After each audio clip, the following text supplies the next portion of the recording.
Et puis, curieusement, on se dit, on n'est peut-être pas d'accord avec ça, mais c'est peut-être quand même important. Il y a quelque chose au fond de nous qui nous dit que c'est pas banal, cette histoire-là.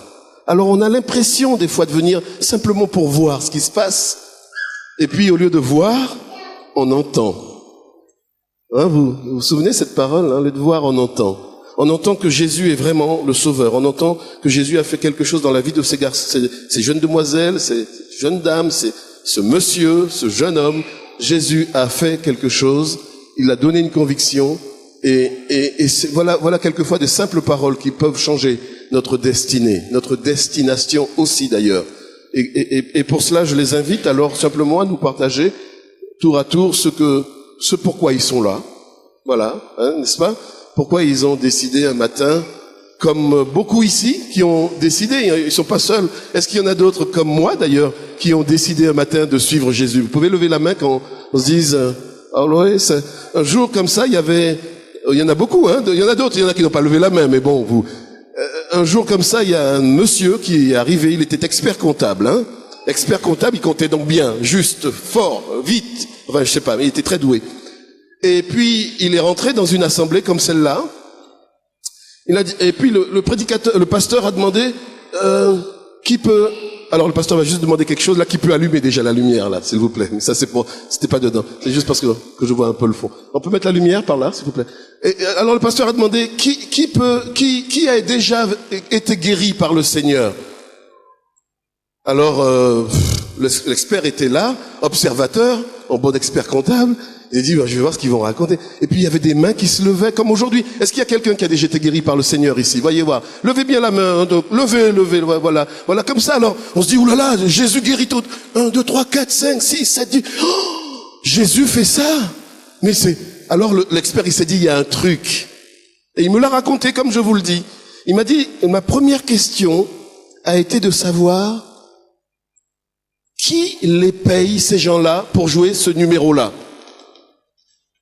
Qui paye? Alors il s'est mis à observer, il a écouté. Il dit, c'est pas possible que ces gens-là puissent, comme ça, lever la main en public, dire que Jésus les a guéris.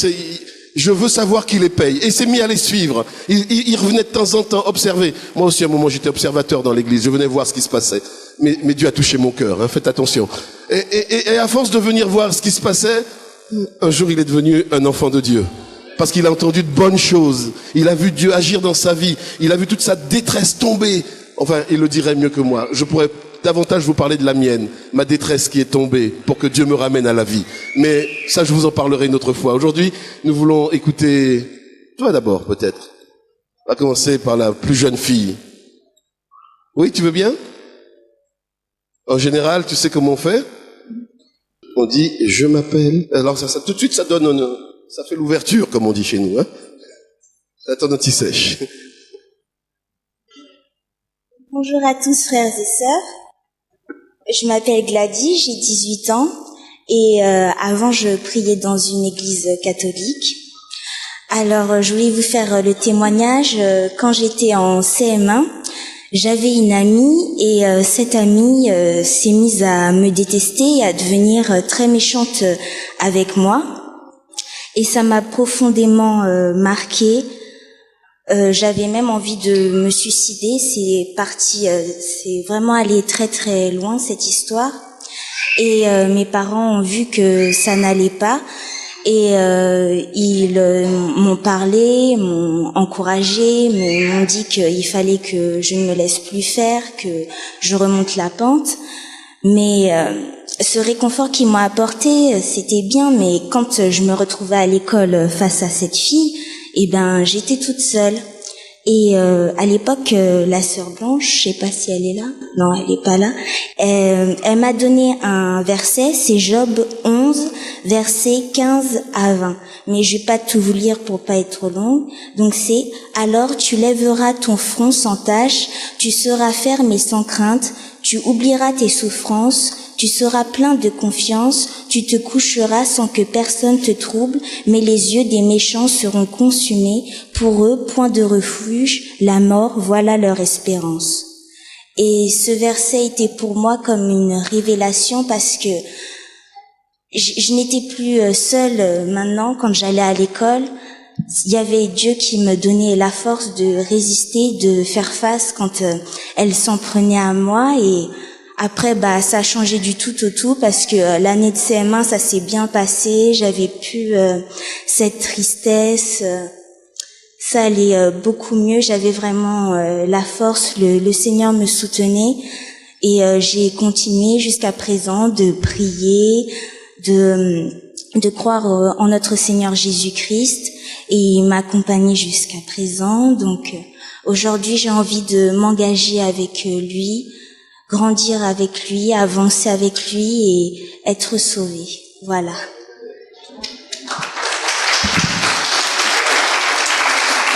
Merci Gladys. On sait qui est intervenu dans sa vie, hein? Oui? Vous savez qui est intervenu dans sa vie? Pour la délivrer et faire justice sans que nous en ayons besoin. Son nom est Jésus. Amen.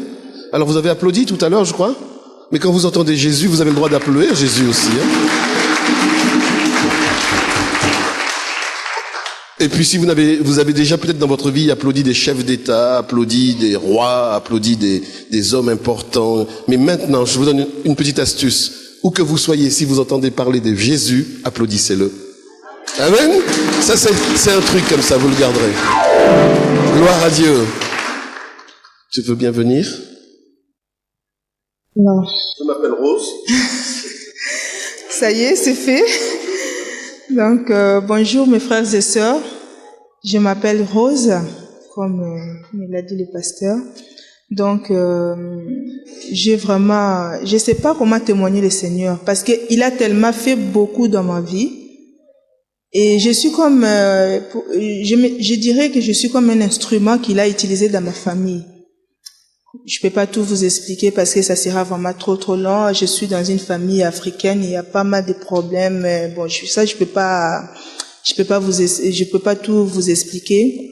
Mais à chaque fois qu'il y a ces problèmes-là, Dieu m'utilise toujours, il me parle toujours, il m'aide toujours à trouver quelqu'un qui peut m'aider peut-être dans les prières, et on arrive toujours à trouver des solutions dans ma famille. Et dommage vraiment que ma famille n'ont pas pu venir aujourd'hui pour voir ça. Mais bon, je sais que il est écrit que s'il me sauve moi, si moi je continue à le suivre, il va me sauver et ma famille aussi. Donc j'espère que oui, un jour, ça sera le tour de tout le monde dans ma famille. Mais vraiment, il a beaucoup fait pour moi. Je peux pas tout témoigner, mais je suis vraiment un instrument de Dieu. C'est pour ça que je me suis engagée. J'ai dit, bon, je peux pas continuer à vivre comme ça. Je vais prendre un engagement devant tout le monde. Bon, ils sont pas là, mais au moins ils sont au courant qu'aujourd'hui c'est un engagement, et ils m'ont dit, bon, vas-y, malgré qu'on n'est pas là, mais sache qu'on est tous avec toi. Mais bon, je suis un peu triste, mais c'est pas grave. Même mes enfants, ils ont pas pu venir parce que c'est mon mari qui les garde, mais ils vont quand même venir même à la fin pour voir ça. Mais vraiment, il a beaucoup fait dans ma vie. Et aujourd'hui, c'est un engagement que je vais prendre, même que, bon, je sais pas, j'ai pas dit que j'aime pas mon mari, mais ça va être un peu plus par rapport à ce que j'avais pris avec mon mari le jour où je me suis mariée avec lui. Donc, je vais prendre cet engagement pour continuer à suivre le Seigneur et puis être surtout. Tout à l'heure, le pasteur m'a dit quelque chose.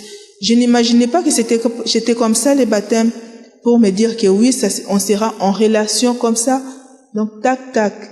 Oh, mais je sais pas. Donc, c'est vraiment cet engagement-là que je me suis dit, il faut le prendre, et que je me suis décidée pour le prendre aujourd'hui. Voilà. Un peu la résumé. Il fait toujours de grandes choses, et même ma famille commence à avoir peur de moi par rapport à ce qu'il voilà. Donc je sais plus, bon, il est merveilleux. Donc je prends cet engagement aujourd'hui devant vous et devant lui. Voilà.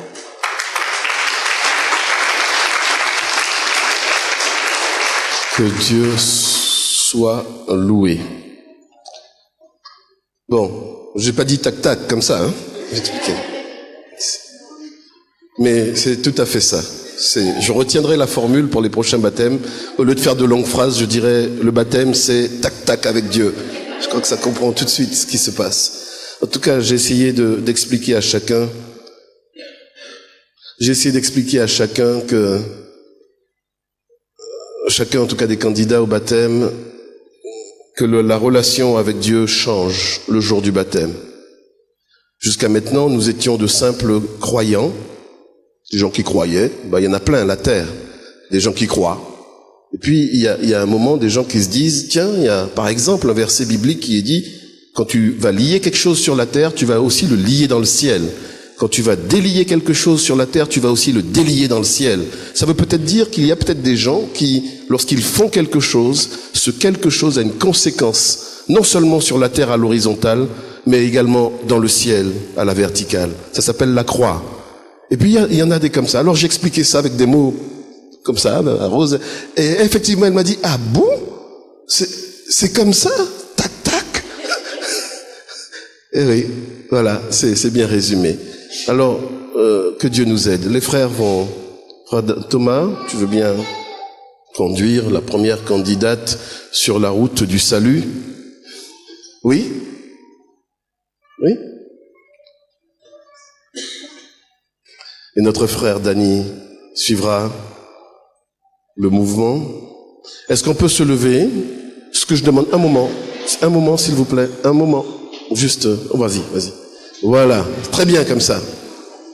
Est-ce qu'on peut simplement prendre un temps de prière? Vous avez entendu la déclaration, et l'Église a ce fabuleux pouvoir. Vous savez, nous avons parlé de notre relation, de celui qui se fait baptiser avec Dieu, ce contact, ce tac-tac, on va se rappeler, avec Dieu.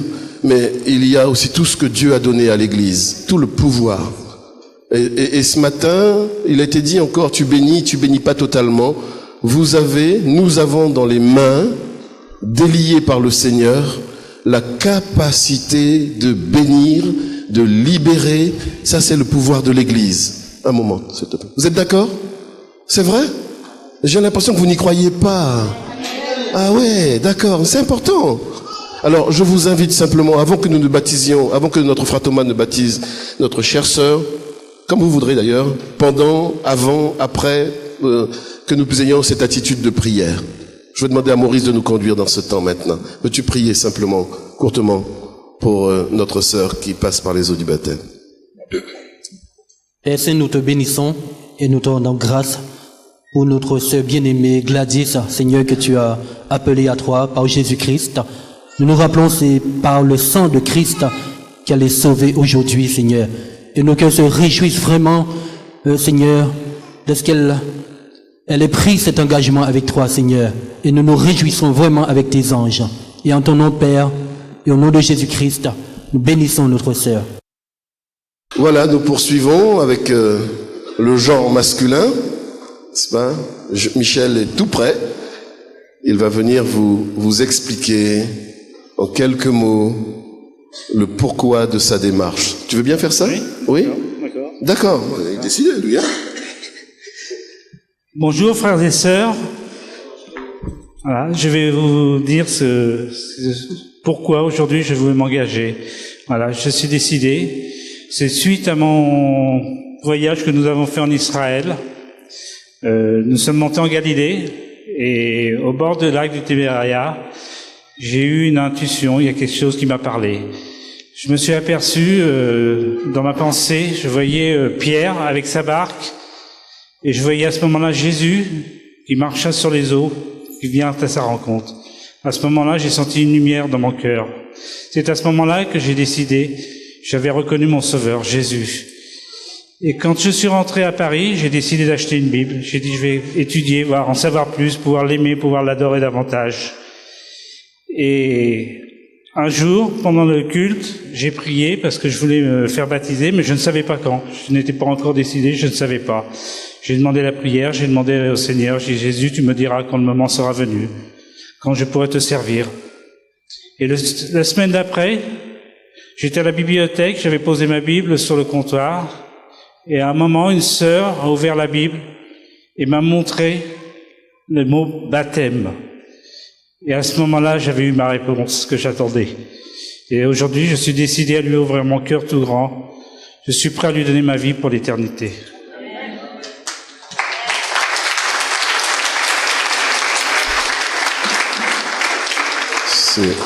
C'est très touchant. C'était un simple touriste au milieu d'un groupe de chrétiens en Israël.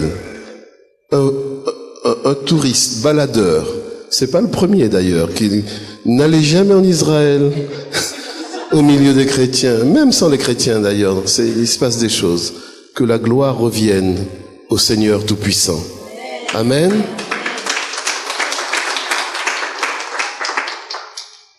Johnny, tu veux bien nous dire, Johnny, les raisons de ta démarche? Tu as des raisons pour toi? Oui, oui. Il n'y en a pas forcément besoin, mais lui, il en a. Hein. Alors, bonjour à tous. Je m'appelle John, j'ai 18 ans. Donc ce matin, j'ai décidé de me faire baptiser. Bon, déjà, je suis né dans une famille chrétienne, notamment catholique.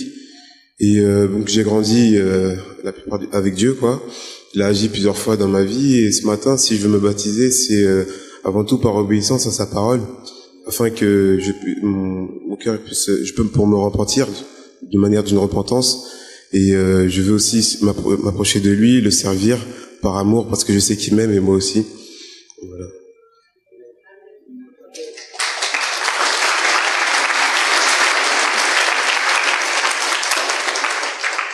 Là, vous avez applaudi Johnny, hein? Oui? Et Jésus. Ah! Merci Seigneur, c'est monté d'un cran, hein? Ouais, il est digne, c'est nos applaudissements. Je voudrais peut-être demander à Johnny s'il accepte que nous partagions un sujet de prière avec l'Église. C'était convenu, tu avais souhaité cela. Nous allons prier comme nous le ferons pour les deux frères. Nous allons prier. Vous prierez selon la direction de votre cœur. Mais Johnny m'avait suggéré, m'avait demandé que nous puissions partager le sujet de prière qui est le sien. Tu en es d'accord? Je te laisse le communiquer. Donc j'aimerais bien qu'on prie de façon à ce que je puisse être plus obéissant envers mes parents et que l'œuvre de l'ennemi aussi soit loin de ma vie. Qu'on puisse prier pour ça. Que Dieu l'aide à avoir une excellente, me disait-il, relation avec son père, sa mère, ses frères, ses sœurs. C'est le désir de son cœur. Dieu sait pourquoi il demande ça. Hein? On n'a pas besoin d'en connaître davantage. On va simplement se lever et on va prier. Hein? Ah, le papa veut me dire quelque chose. C'est ton fils. C'est ton fils. Il me demande s'il peut donner une accolade à son fils.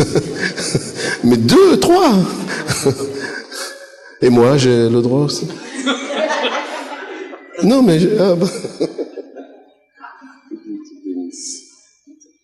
Que Dieu vous bénisse. Nous allons prier.